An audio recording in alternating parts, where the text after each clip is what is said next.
กินอย่างตีเกิดดีนะพี่นี่แหละ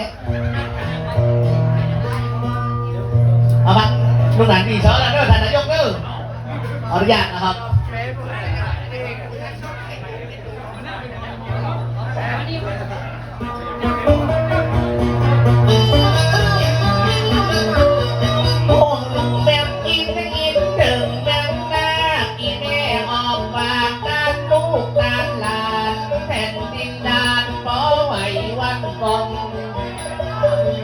ฝนซ้ำมาตกฟ้าซ้ำมาหอกว่าจะอันต้องทั่วห้องสุนทา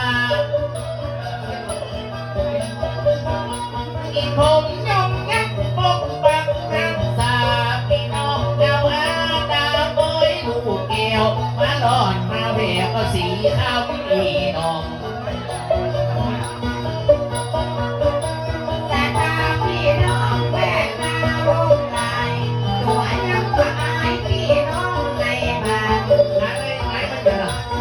บอกเขาเจ้าซอยดอกพี่น้องเจ้าบ้านก็จะเล่าจะลืมเล่ายังหอกันอาจารย์ดังดีป้าป้าใส่สาวมาหักมือเหงาตัวยังงดบ่อใดให้บรรยายบอกไปเจ้าเป็นธรรมดาเบามาป้าสาวทำมือบ่เหงาบ่ได้อิ่ม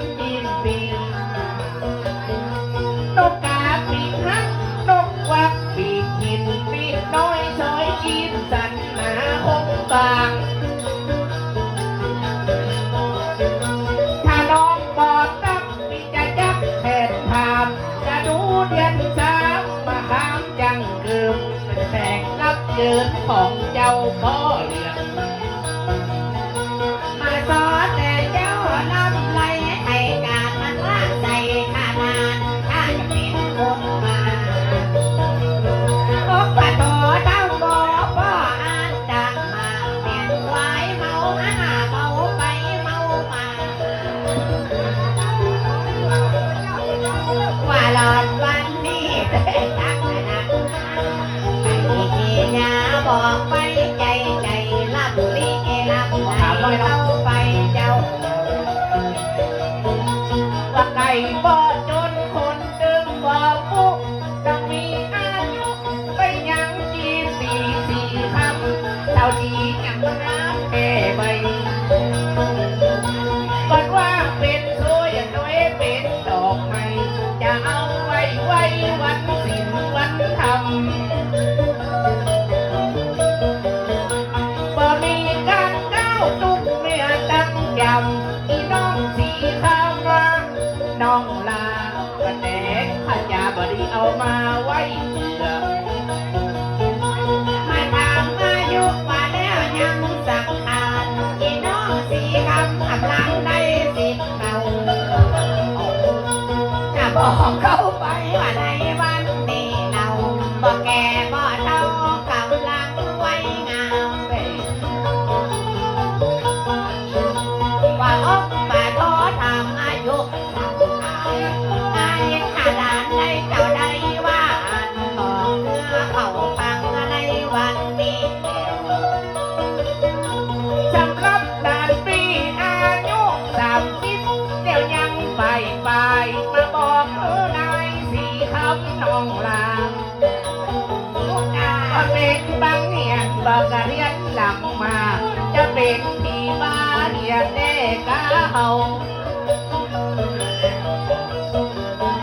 เป็นสาวจิตลิ้นหลงพิษเกี่ยเขาใจง่ายหูเบาเสียเขาหลวงงานกว่าเป็นปัญหาตามมาอย่างว่ามีเปลือมีแต่เกี่ยเขาหาเดียจะเอาดึงหนาบ่ใดจะบอกเขาเจ้าซอยดอกไม้หาดีบ่ได้หาได้ก็บ่ดีขอทรงรันผู้มาเจ้าด้วยเด้อว่าใจชอบจักใหญ่กว้างดีคอยเป็นใจดีถ้าเป็นน้องชาวบ้านจะกลับหลังหันการนอนทัน อโทษนะครับนะครับเนาะครับครับ